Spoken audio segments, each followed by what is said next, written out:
Hello friends, welcome to Sai's Head. இன்னைக்கு நம்ம வீடியோல சில்லி இட்லி எப்படி பண்றதுன்னு பார்க்கலாம்.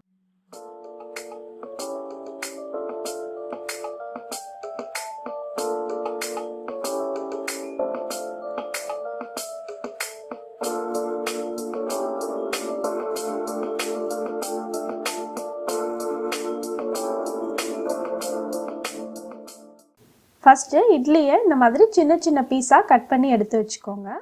இந்த இட்லி பீசஸை இப்போ நம்ம ஃப்ரை பண்ணி எடுக்க போகிறோம்.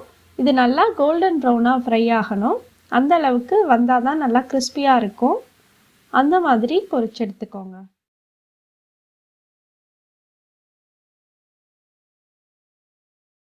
நெக்ஸ்ட்டு கடாயில் 2 டேபிள் ஸ்பூன் போல் எண்ணெய் ஊற்றி நல்லா காய வச்சுருக்கேன். இது காஞ்சோடனே நான் இந்த வெங்காயத்தை ஆட் பண்ணுறேன்.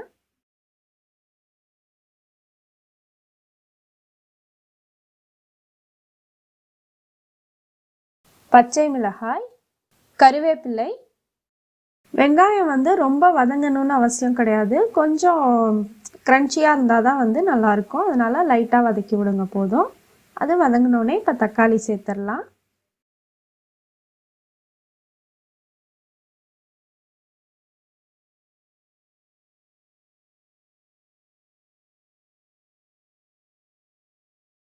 தக்காளி நல்லா வெந்துருச்சு. இப்போ குடமிளகா ஆட் பண்ணிடலாம். குடமிளகா ஆரம்பத்திலே போட்டோன்னா அந்த க்ரன்ச்சினஸ் இருக்காதுங்கிறதுனால நான் இப்போ ஆட் பண்ணுறேன்.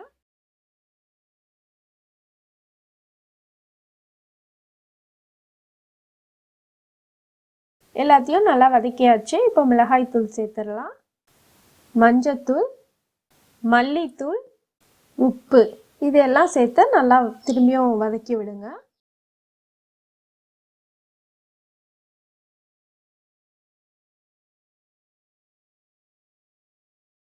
இதெல்லாம் வதக்கின உடனே டொமேட்டோ கெச்சப் ஆட் பண்ணிக்கலாம். இது சேர்த்து ஒரு 1 மினிட் போல் வதக்கி விடுங்க.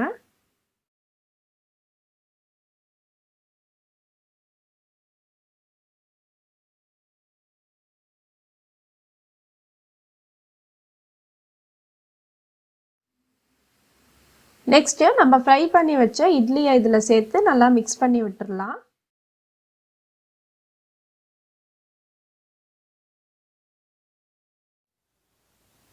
ஃபைனலாக கொத்தமல்லி தழை தூவி ஸ்டவ் ஆஃப் பண்ணிடலாம். யம்மியான சில்லி இட்லி ரெடி. உங்களுக்கு இந்த வீடியோ பிடிச்சிருந்ததுன்னா லைக் பண்ணுங்கள், ஷேர் பண்ணுங்கள், உங்களோட ஃபீட்பேக்ஸை கமெண்ட்ஸில் போடுங்க. நம்ம சேனலை மறக்காமல் சப்ஸ்கிரைப் பண்ணி பக்கத்தில் இருக்கிற பெல் ஐக்கானையும் ப்ரெஸ் பண்ணுங்கள்.